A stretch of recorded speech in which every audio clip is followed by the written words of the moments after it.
Welcome to Noble Warrior. My name is CK Lin. This is where I interview thought leaders, entrepreneurs about their journey to master themselves to have greater joy, prosperity, and purpose. My next guest is the entrepreneur of CTR.com, stands for Conscious Thought Revolution. He is a father of three kids. He's the author of the new book, The New Millionaire's Playbook. If you're loving what he's saying, go to newmillionairesplaybook.com or ctr.com to learn more about this. Welcome to Noble Warrior, Gordy Bal. Amazing. Thanks for having me, CK. It's good to be here with you. So good to have you. I'm so glad that Akira introduced us. So shout out to Akira. Um, so first question I want to ask you is tell us about the story of witnessing your Indian parents immigrated to Canada with $20 and how that catalyzed your desire to become an entrepreneur. Yeah, I think like a lot of kids who grow up to immigrant parents, we see life a little different, and we see the tremendous amount of struggle and strife and effort that at least in my case, my parents put into building a life with nothing in a new country. And so I think for me as a kid, watching them really work hard and see them, at times struggle, it created this meaning for me as a kid that, well, I need to make a lot of money, because if I make a lot of money, then I can help them. I can help them not be stressed out. I can help them be more calm and peaceful and present. And so that's what got me into this sort of entrepreneurial pursuit at a young age. It was like, well, I'm going to figure this game out. I'm going to figure out, how to make lots of money, how to become rich, and then solve all the problems with the money that I make. And as you know, a lot of us find out when we do achieve financial success, we actually realize that sometimes more money equals more problems. And so but that's what got me started on the pursuit of entrepreneurialism, was like, I gotta help people. I gotta help my family. I gotta help my community. So you had a strong motivation to keep you going and you had early successes from the get-go. You were very fortunate that way. Just tell us a little bit about how quickly you were able to achieve that financial success that you desire and before we ask you the next question. Yeah, yeah, absolutely. So I'd say really when it occurred to me that you can make a lot of money was in high school. I was, being a kid of the internet, I was able to discover opportunities on how to drive traffic and, make money by being able to be an affiliate marketer and sell products and services by really what I got good at was it's referred to as SEO, or search engine optimization. But really it was just about tricking Google and tricking the algorithms and understanding how they work, so that you could get your websites ranked high. And so, while everybody else around me were busy, playing video games or, doing kid stuff, I was sitting on my computer, really figuring out how to, leverage this thing called the internet. And so early on in grade 11 and 12, I started seeing that, I saw that I could make a lot of money. And two, I just started also seeing how, a lot of people in the world are willing to spend money on things that don't really serve them and don't really help them become better. And so there's two things happening at the same time. One was this realization, like, holy crap, I can make a lot of money. And there was like, whoa, humans are willing and able to just spend money on things that aren't actually really good for them. So there's this like juxtaposition and paradox that was becoming present to me at the same time. So at what how long before you get into the journey before you call this cognitive dissonance would became too great for you to say, all right, I gotta shift to something else? Yeah. Well, I'd say, yeah, as I share in the book, one of the first moments where I started questioning the sort of the bigger system at play was after the events of 9/11.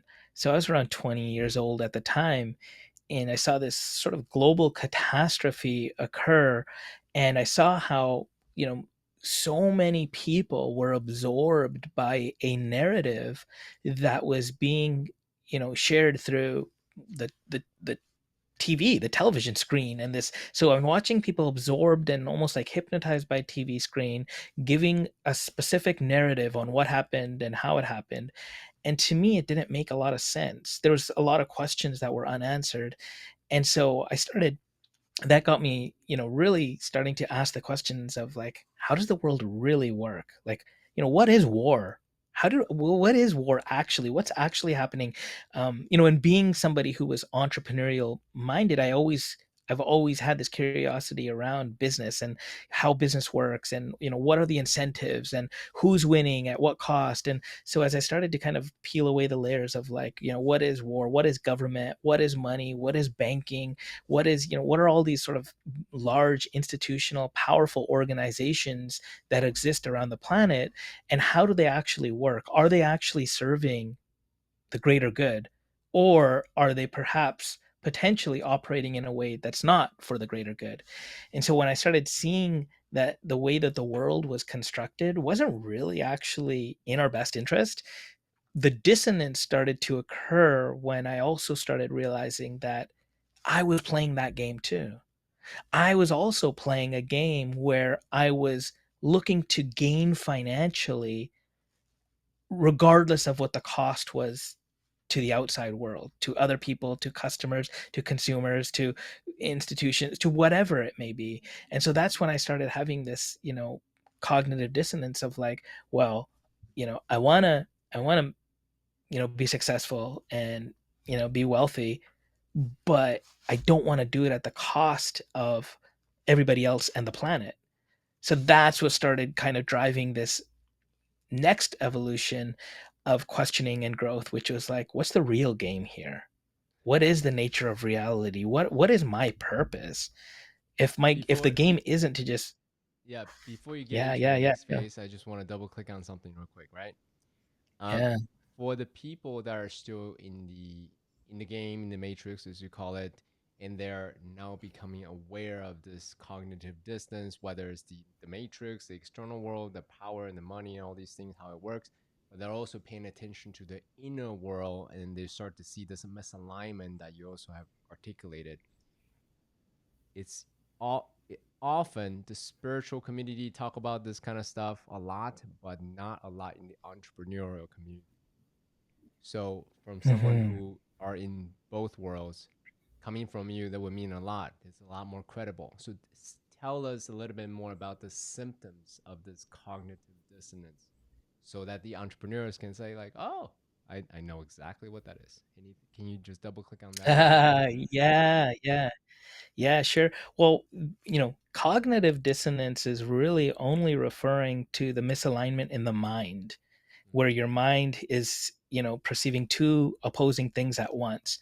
But when you sit with it long enough, it does become symptomatic. And when you actually start feeling into the misalignment, it shows up as physical symptoms. Like I started becoming unhealthy. I started becoming, I was like my mental health was struggling. I was questioning my entire existence. I was sad. I was depressed. I was numbing myself. And so, and I was, and at the same time, I'm still in this caught in the rat race of pursuit because I have a large, team to, pay for their livelihood and keep them on payroll. And I have like, this persona to keep up of like this successful entrepreneur who is really good at, business.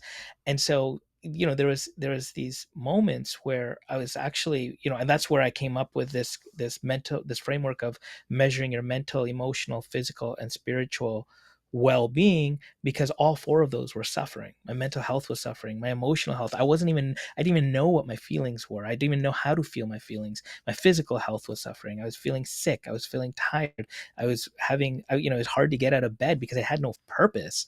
I had nothing, no deeper purpose that was awakening that warrior energy within me.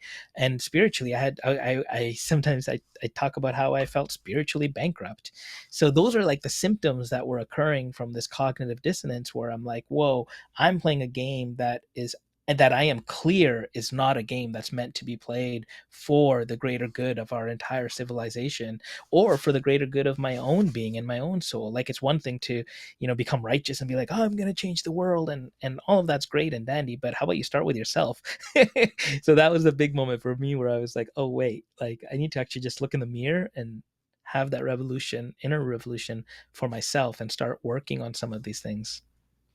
And thank you for being specific, Gordy, because often we hear, oh, mental health or physical health, that's very generalized. Where Yeah. you talk about, you want to get up if you're depressed, you didn't use these words, but I will use my own words, addiction, right? And I wanted to, numb myself with social media, whatever other substances or places or parties to go to, so that I don't have to feel what I feel. I don't feel anything. I don't feel alive. I don't. I have existential crises of like, what the fuck is the point of my life? Like, this is, like, what's the point of all this, right? So the more specific that we can be, the more be like, oh, I know exactly those are the symptoms that I have. So I really appreciate this. Yeah, my pleasure. So so now that we described this, you realize this, and then something's got to give. What did you do next? Yeah, so I'd say I really started, the first phase and the first stage was what I call deconstructing the external world, understanding what the matrix is, how does it work, what are the mechanisms by which it is held up. And so when I feel like I got a good sense of how it works, and understanding the system and the incentive structures that are in place, I came to this realization that, whoa, the game is set up where, a few benefit at the cost of everybody else on the planet. And so when I came to that realization, I was like, wait, so what's the real game then? And instead of continuing to point outward and deconstruct the external world, my shift focused inward. And that's when, so the big questions I started asking myself is, like, as you pointed out, what is my purpose? Why am I actually here?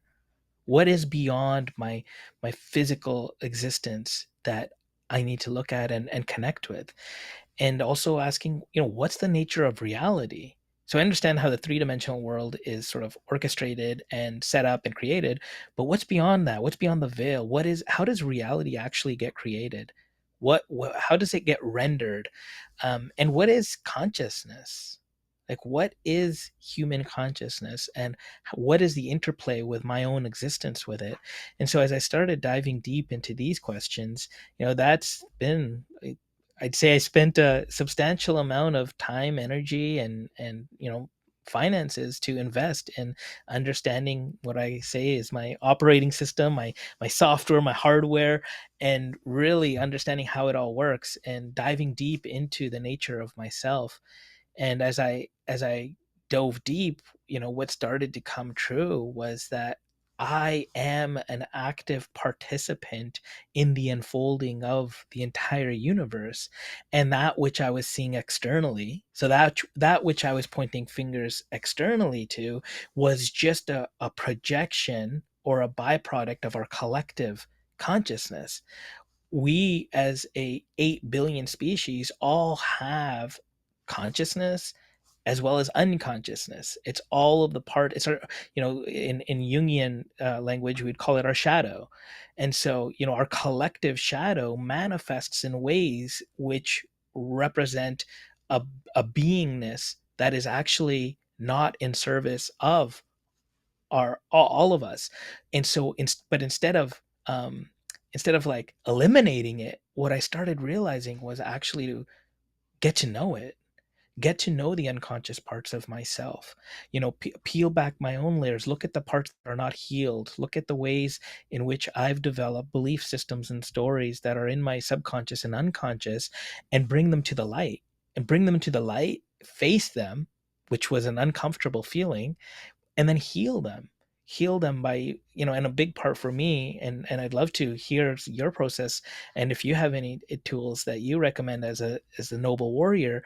But for me, a lot of it was really holding, you know those pieces in love, those aspects that were hidden, is really holding them in love so that they can have the unconscious aspects of ourselves. That's what they need. They need love. When they're not loved, they hide even more, and they show up in sideways ways and unconscious ways, and that stems out collectively. Then our collective unconscious shows up in ways where there's power systems that are extracting from the planet and people.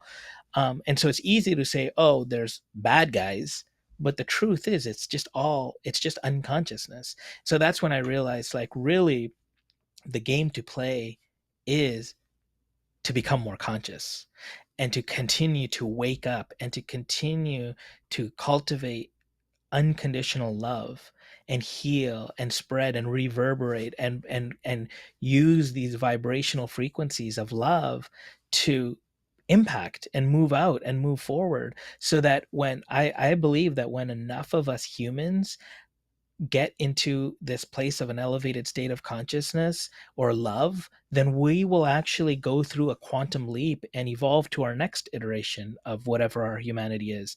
Like, this is an end game. Like, we started off as, we started off as stardust, and then we all the way from Neanderthal to Homo sapiens to now whatever we are, to, soon what maybe will be a hybrid with AI, or whatever it is, whatever the next iteration is. I believe that we need a higher state of consciousness, and so the more of us that can really dedicate ourselves to heal and find love over fear, then we're giving ourselves a shot. And part of that, I continue to say and remind myself, is reconnecting back to nature, to realize that we are nature. We are not separate from it, and only then can you actually solve a lot of the problems around the degradation of the planet. It's hard to solve a problem when you still see yourself as separate from it. When you see yourself as it, as nature, as the universe, can you solve it from a different consciousness. I love that journey, by the way, Gordy. You took an outside in approach. You started by looking at the external world, and then you started to look inward, and then you go from there. You realize that the source of everything, the external reality, is consciousness, and then you started to look at, how do you integrate, how do you rebalance, how do you harmonize the shadow side of you, and then start to go from there. Confucius said, 齐家治国平天下. It means self-mastery, family, country, world. So same fractal, effect. And um, I just love, by the way, we are able to talk in technology terms and union language and spiritual terms, so we can just like interbalance them back and forth. It's really cool. So that's another reason why I was really excited to speak to you, because Noble Warrior, I am a bridge of different worlds. I talk to a lot of entrepreneurs who are very materialistic, 3D reality based, data driven. I am a practitioner of plant medicine. I sit with a lot of spiritual people, and then they're very woo esoteric language, which is fine, no problem. But what I really love is I'm a householder first and foremost. I don't plan to go to the jungle, go to the top of the mountain, into the cave, and just live there as a monk. I want to bridge the ancient technologies and then the cutting edge technologies as a way to enhance the macro, all of it together. So, hence why talking to someone like you is very invigorating for me, as you can tell. Yeah, I love the multidimensionality of it. Like, for me, it's funny because I can relax into the woo, or the spiritual sort of ethereal nature of our being, but I'm also highly stimulated by intellectual conceptual understanding of how things actually work on a scientific level. And so that's been really fun for me, right? I've been really enjoying studying the art and science of manifesting, as an example, because manifesting can be very woo and ethereal, but when you actually look at the electromagnetic and biochemical processes and work that contribute towards this notion of manifesting, and how you can alter the reality, the it's that stuff really gets me excited. So the yeah and I talk about that as well, is that the truth is multidimensional, and it's not binary, it's not this or that, it's both. And I speaking of noble warrior, I in one of my favorite chapters of the book is chapter 6, where I talk about a wealthy spiritual warrior, where there's three terms that all seem to be opposing of each other. And what I talk about is really how you know all of us inherently have this warrior energy that's in our DNA, in our soul, in our essence. And what happens over time is, the way the matrix is structured is our warrior energy actually gets used by external forces. And a great example of that is I, professional fanatic sports, as an example, where there's two opposing sides of a team, and you're at war. It's like you're going to war for billionaire sports team owners who are putting athletes on a payroll to basically fight till the death. Or in politics, it's like in the U.S., it's just like there's only two sides. It's like red, blue, or Democrat, Republic.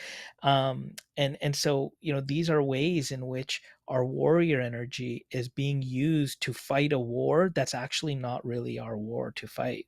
It's just a way to keep us divided. It's the age old strategy of divide and conquer. So one of the things that I really have been leaning into is this idea that truth is multidimensional, and that warrior energy is about seeing all the truths, and then finding your truth, the truth from your soul, your essence, and being a stand for that, and being and going not to war for it, but to then. And I make the analogy of, like, in yoga, the warrior pose is a stand. It's not about going and killing and fighting. It's about taking a stand. The warrior pose is a stand. And so to be a warrior is to take a stand for truth. So anyway, yeah, the truth, it's I love the multidimensionality of, we can talk neuroscience and quantum physics, and then we can also talk about spiritual and woo and ethereal concepts and everything in between. Yeah. And make dad jokes. I have amazing dad jokes if you want some.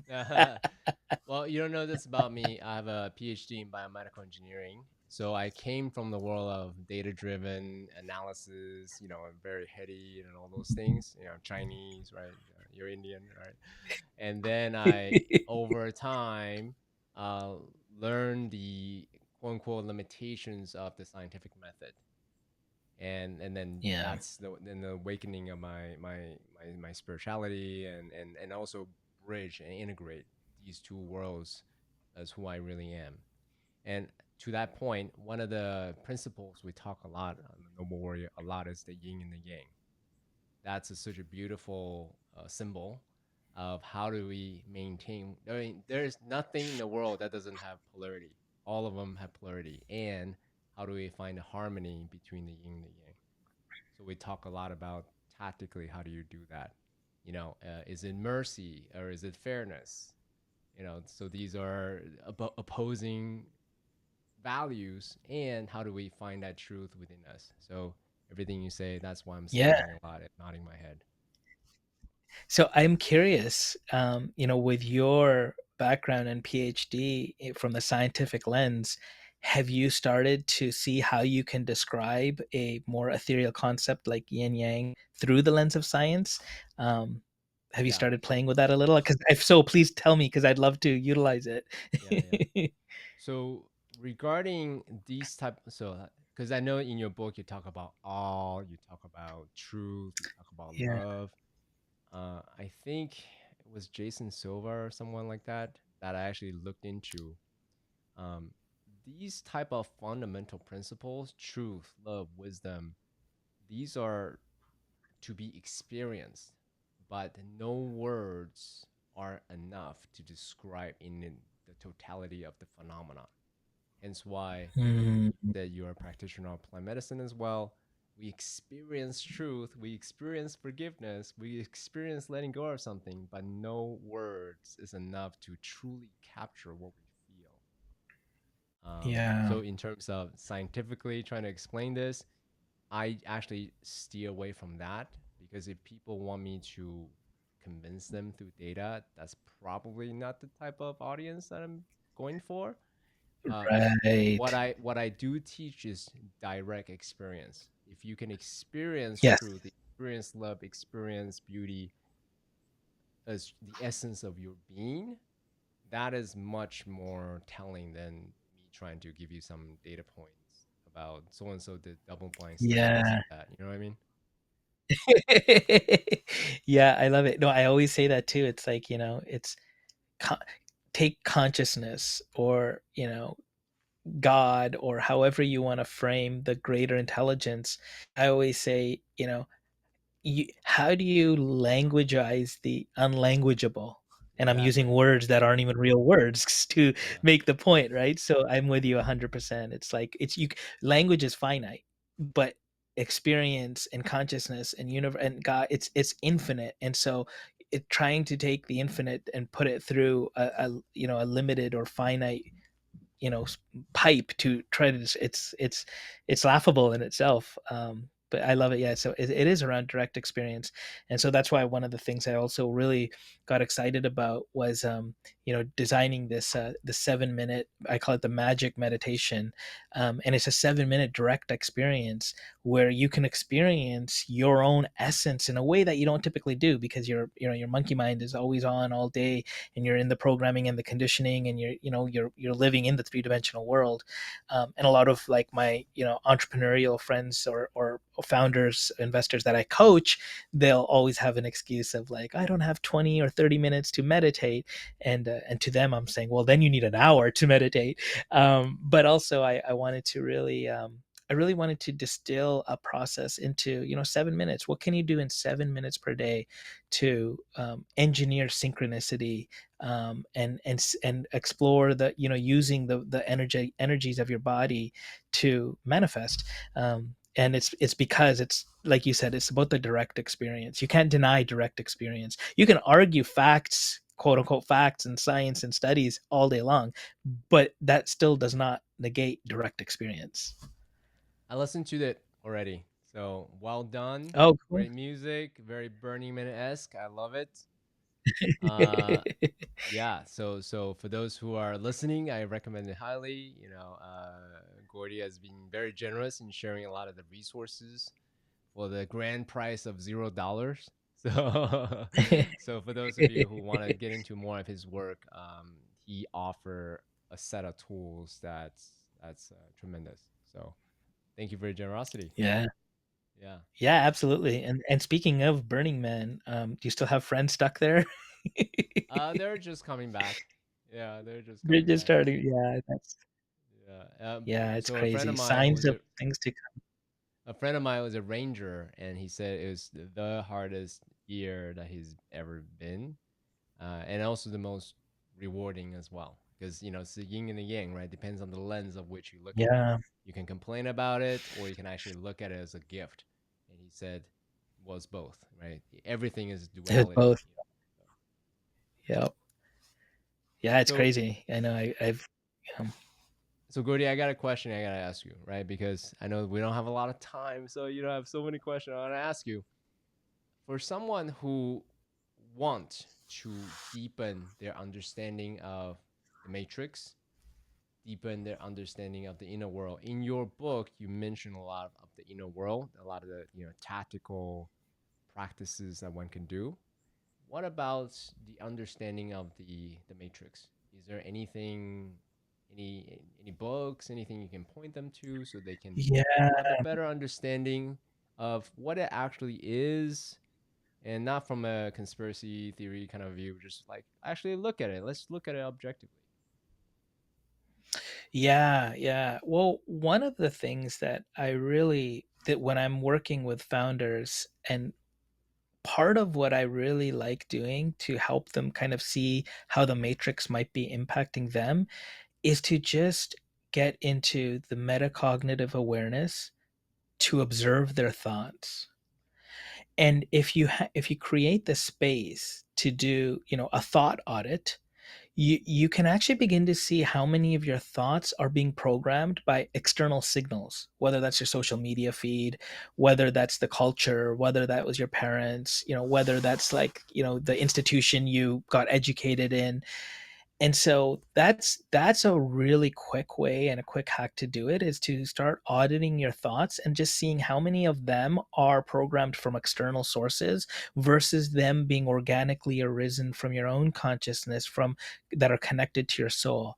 And so, I when I in the book I break down this concept of the matrix, that it's a simulated reality by power systems that have been constructed to continue to proliferate agendas to maintain power and control. There's no conspiracy about that. That's just, you can see there are global organizations that have certain intentions and incentives and mandates that have a direct plan to execute, that keeps most humans, most of us, in this in this matrix. That's why most, this game for over 100 years, like I talk about the education system a lot, right? Like it was designed in the early 1900s, by John D. Rockefeller, who specifically said, "I don't want a nation of thinkers. I want a nation of doers." And then he went and founded the General Education Board, and ended up getting it co-opted by the U.S. Congress.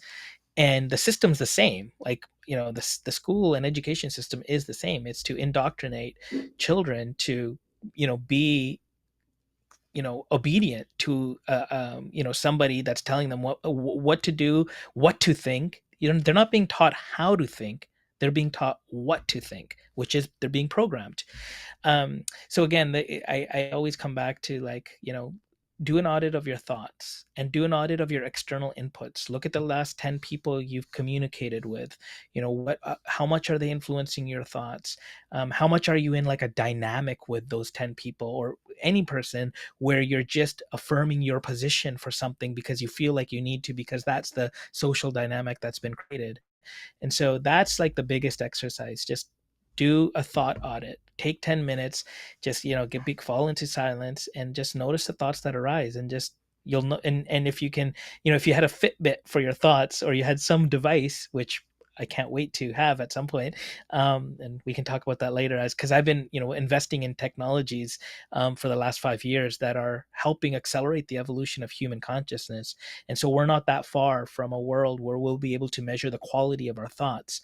And so, but you can do that on your own. You don't need a device. You don't need a wearable technology. You can just do that on your own. Do a thought audit and just start noticing, like, whoa, most of my thoughts are actually just regurgitated. And if you go sometimes walk by a Starbucks and you see two people talking to each other, if you actually just like kind of observe and listen to the context and the content of the conversation, you'll actually, it's almost like two social media algorithms are just talking to each other. They're regurgitating their feed to each other versus actually having a meaningful connection of soul to soul. And so these are the kind of the symptoms that you can notice and catch yourself in too. Like, catch yourself, like, did I just read that on my feed, and now is that the thing that I'm having this conversation about? And did I actually assess if that truly resonates deeply with me, or is that just the talking point now that's been put into my consciousness? So yeah, that's, and then later on I also talk about how the matrix actually isn't a bad thing. It's a co-created thing. For most of us it's curated externally, but when you realize that you're co-creating it, then you can play inside the matrix. It's like the movie, did you watch Free Guy? I don't know if you watched I the have. Ryan Reynolds Yes, movie I about, have. Yeah, yeah, yeah, it's yeah. just Of something like course. that, right? Like he woke up inside of the metaverse, and he's like, oh, I can like play inside here. So similarly, like when we actually begin to connect to our true essence and our soul, we can actually plug back into the matrix and play with it a whole lot different. And we're not as, subjugated to the power systems as much as we can be aligned to our own truth.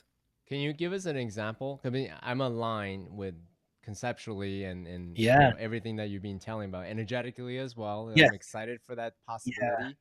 Um, a Yeah. few different schools of thought, right? So one school of thought is, Yeah. fuck the matrix. Let me go to the jungle, the cave, the mountaintop, and I'm gonna be a, living in a monastery. That's one approach, no problem.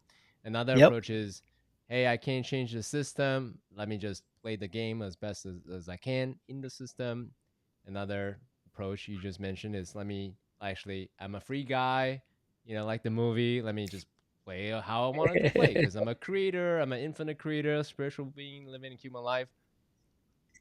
Give us a concrete example how you are doing that. That would be very helpful. Yeah, yeah, absolutely. And one thing I'll also just say to your point of like, oh, I want to just go to the monastery. Your monastery is right here, right now. You don't need to go anywhere. Your monastery is right here, right now. And that's the practice. You don't need to escape or go into, a mountaintop or into the forest. You can if that's what you desire, but the real practice is to make this present moment your monastery. An example of how I plugged back into the matrix. So I share this in the book. So part of my journey and story was like growing up in Canada. I was a massive, again, conditioned by the culture I was and the Canadian culture. I was really big into professional hockey, like the NHL. I was big into I was fully indoctrinated. I was a season ticket holder for over a decade, spending $10,000 plus a year, watching every game. Like I was in it. I was like rooting my team and like like and so I was fully bought into this this system that's designed by the Matrix. um and then in 2011, and then I talk about the story of how once, in 2011, where I almost bought Bitcoin instead of this season tickets for the Vancouver Canucks, and that Bitcoin would have been worth over $500 million today, and how the Matrix stole $500 million from me because I ended up deciding to renew my season tickets instead of buying the Bitcoin.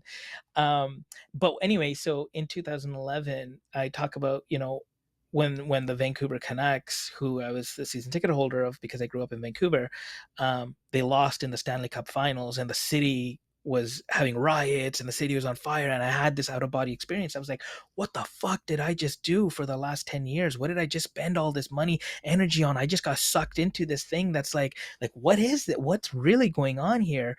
And so I completely peeled back and I completely stopped any kind of investing of time, energy, consciousness into professional sports.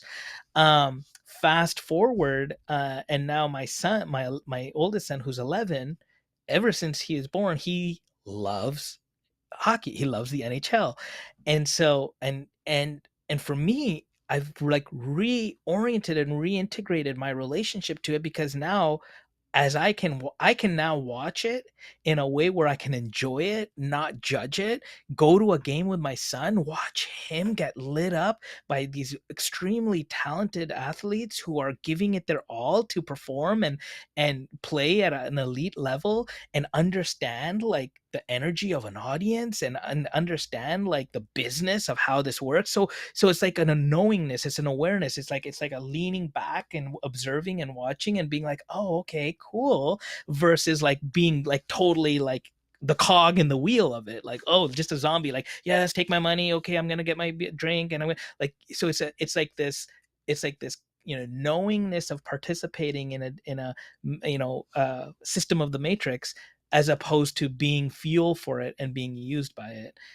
So that's an example of it, and anything else, like even parties or even like making money or make business and all of it. Now it's like when you're connected to your soul and a deeper purpose and you make an impact and you're not subjugated to the rules of the matrix whereby it's squeezing you. Now you play with it because you're an active participant of it. The matrix isn't outside of you. It's, again, like I spoke earlier, it's just an active unfolding of the universe itself. It's just unconscious elements of our collective consciousness. So instead of separating yourself from it and saying, oh, forget the matrix, it's just like, oh, this is the matrix, this is how it works, this is how I can interface with it, and this is how I can show up with light, love, and light, and inject my soul essence into it towards our collective healing. I love that. As you're speaking, the game Monopoly comes to mind. These are all artificial games that we play, right? Whether it's business or going to hockey or whatever. Sometimes we treat those things as real. I am a hockey player. If my hockey team loses, I'm gonna flip a table and start a riot because my hockey team was violated. Versus like, hey, this is a Monopoly game. Like, do you get really crazy when don't have enough Monopoly money or have a lot of Monopoly money? Is just look at it kind of like that. Like, enjoy the game for what it is, enjoy life, and not to take it so Um, seriously like that. So that's what I got from your yeah. share. Yeah, that's it. And before we started this podcast, you and I talked a little bit about what younger CK and younger Gordy want, and that's it. It's play. It's like how do we not take things too seriously? And I think that's part of the magic as well, is just, you know, continue to play and enjoy the process, because this whole, human experience, it's just a snap of the finger, and it's like we're a speck of nothing in the grand vast nothingness, while we are also everything in the grand vast of everything all at the same time. And so I think, when you remember that, you can like, remind yourself not to take it so seriously. And so I love how you said that. Yeah, it's just like chill. So on the note of not taking it so seriously, and I'm gonna do a hard segue. What kind of companies are you most excited about in terms of raising human consciousness in the game that you are playing? Yeah, so I'm really so okay. So I'll talk a little bit about, so I've played this. I went from entrepreneur and then I moved into venture capital. I launched a venture capital fund with the thesis that if we invest in companies that are dedicated to raise human consciousness, then not only can we have a massive return on investment, but we can actually make a massive impact towards human flourishing. And so we got to invest in some really cool companies. One of our success stories was the Aura Smart Ring. I think you're wearing one. You might be wearing one. I thought, yeah, yeah, exactly. So this is an example of a company. We invested at around a $25 million valuation, and now they're worth $2.5 billion. And so we get to go to our investors and say, look, not only did you just make a massive return on your investment, but you've helped over 1 million lives improve their well-being by using data as a force for good. And so I and like so that. Aura is a perfect Data as a example. force for good. I love that. Yeah, because that's going to be such a key point. All these social media companies like the Facebooks of the world, like, they've been designed to use data as a force to mine our attention and to keep us engaged in these feedback loops so that we continue to be eyeballs for advertisers. That is not necessarily a force for good. That's just a force for monetization.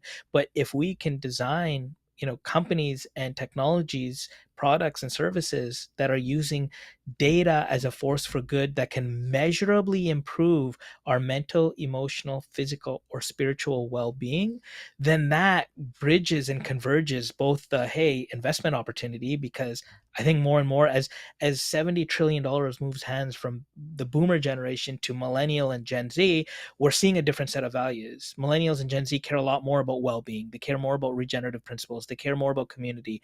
And so not only is it a big market opportunity from an investment standpoint, but it's actually helping move the needle towards human flourishing, because we're moving capital not just from, hey, let's see where we can make a lot of money, but we're like, hey, let's see where we can make money while also making a big impact in the world. And so that's what's exciting for me. And yeah, so if there's, I'm and part of Is the there thing that is I'm there always anything looking at. else? Is there anything else beyond the Aura Ring that you're really excited about? Yeah, there's a few companies we've invested in. There's that I'm excited about. I won't name all of them, but a few of them. One of them is called Endel, Endel. You can download the app. What it does is it auto generates AI based soundscapes to regulate your nervous system. So they're really exciting because they've done deals like with Volvo, one or Volkswagen, one of the largest car companies in Europe, where their technology will be baked into the smart car. So imagine yourself being in a traffic jam and your cortisol level increases. Well, the AI will auto generate a soundscape that will regulate your nervous system down. So again, it's using data as a force for good to help you be in a state of parasympathetic nervous system, because most humans are in a sympathetic nervous system where, in fight or flight. But if we want to enter a state of coherence and parasympathetic, then these kinds of tools can help augment that. We also were really excited about a company we invested in called Trip, which is it's a VR augmented reality experience that again is helping you alter your mood from stress to well-being. We've invested in you spoke of psychedelics quite a bit. We invested in Paul Stamets' company called Mycomedica, that's bringing the power of psilocybin to the world. That's really exciting for me. Yeah, so we've invested in a number of companies that I'd say we're excited, and I'm continuing to look at really good companies. I'm also what I'm most interested in is the convergence of health data and fintech data, health data Hmm. and finance data, bridging those together where we can begin to develop evolutionary algorithms that can show that the more you improve your health, the more your financial abundance grows. So Hmm. I'm excited about seeing opportunities that are being developed in that convergence. Wow, is there any company specifically that focusing that I'll keep you convergence? posted. That's really interesting. Actually, I I, never think of it that way. Yeah, I yeah, mean, it makes a lot of yeah. sense. We're working on incubating right now, actually. I So I'll love keep you that. posted. Yeah. Well, one thing I also really appreciate about you, Gordy, is this. Yes, we talk about biohacking and these type of principles about wellness. We can nerd out about these type of MEPS, you call it MEPS, principles and practices all day. And then we talk about spiritual principles and all these things. But you also are quite savvy with the 3D mechanisms, right? You talk about DAO, you talk about all kinds of things. So, um, let's see. Is there anything that you can speak about? How do you use these type of Web 3.0 mechanisms as a way to create new organizational structures, architectural structures, infrastructures that would help facilitate the next generation of human flourishing? Yeah, that's a really good question. I think more and more what we're going to realize on a sort of global macroeconomic level is that this concept you've probably heard of ESG, environmental sustainable governance. It's like a label that's being associated to investment, like measuring the ESG and ensuring that investment dollars are following the principles of ESG. I as much as I love the principles and the philosophy of what it stands for, I would say it's not really tackling the problem at the root cause. It's I think if you look at certain principles in Web3 where it's fully decentralized and you're really creating mechanisms by putting power back to the people and you're really transforming governance. You're not just see with the ESG when it comes to like governance, they have certain sort of mandates where it's like, okay, now based on this company, you need a certain gender or gender identified person on your board, and by checking off that tick mark, now you've accomplished ESG, an ESG principle or whatever. And like as beautiful that is from being inclusive, it still doesn't really solve the root cause, right? It doesn't change the game that we're playing, where power is continuously consolidated at the top, where less than half a dozen companies control all the media and all the finance and all the banking, like that. So how we're going to flip that switch, I think Web3 is a great portal to that. I think there's a lot of issues. I think there's still a lot of scams in crypto and Web3, but the philosophically what it stands for about being decentralized and being a movement towards putting power in the hands of people, that I stand for, and that I really am excited about, and can't wait to see where it goes. So I'm also looking in Web3 for projects that are meeting that convergence I spoke about earlier, where it's really playing the game in a different way and show like I get excited where you can substantiate a thesis through your project. And one thesis that I want somebody to substantiate is that the more you improve your MEPS, your mental, emotional, physical, spiritual well-being, the more wealthy you become.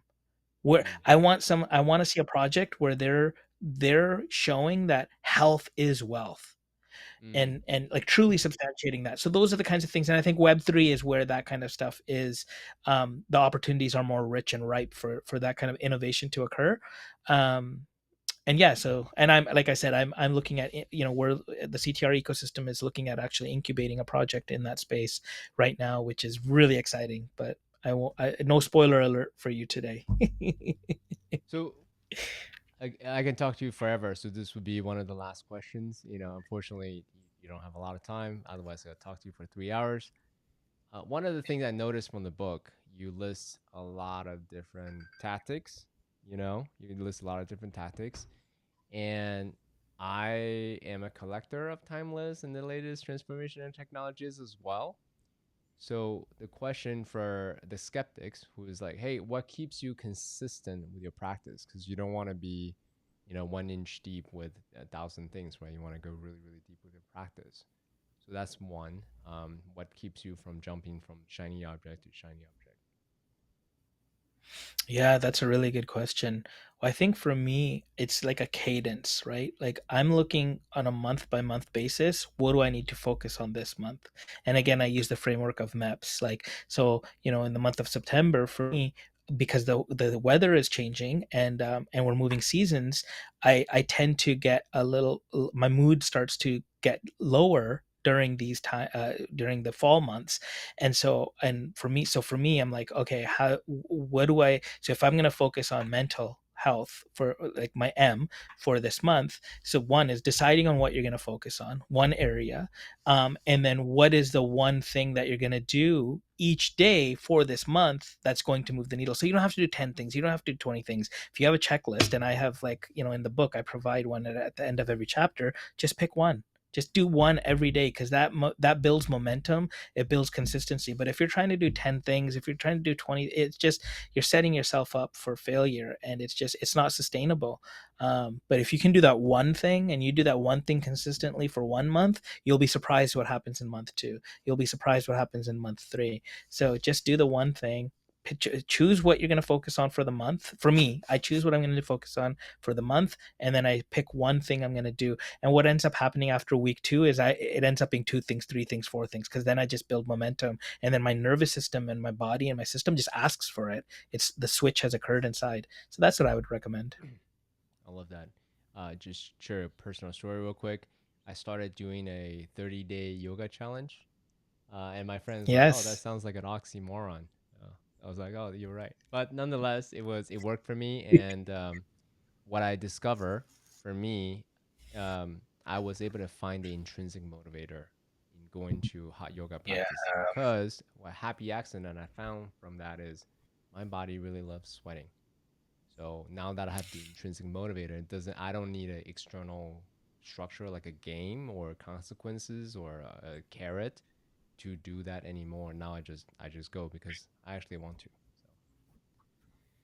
So Amazing. Yeah.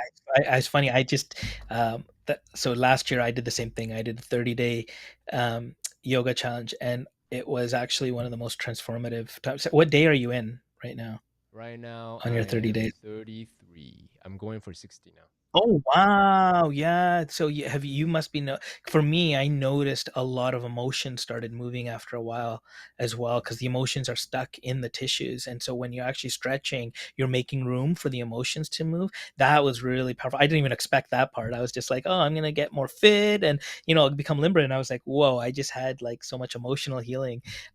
So yeah, that's a great part. But this has been great, CK. I'm so again, yeah, shout out to Akira for connecting us. I hope this has been, really valuable, and I Absolutely, hope absolutely. and So whoever's listening to this, get a copy of the book, New Millionaires that's Playbook. right. Yes, yes. Let's make sure they go to the book New Millionaire Playbook.com.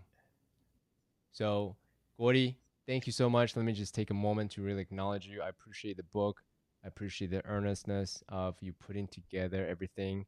I appreciate your ability to cross pollinate and navigate business, spirituality, biohacking, all of it together in such a seamless way. So, thank you so much for your generosity and for being here and sharing your wisdom on Noble Warrior. Amazing, and thank you for being such a noble warrior, CK. We'll talk again soon, brother. Take care. Bye. Thank you.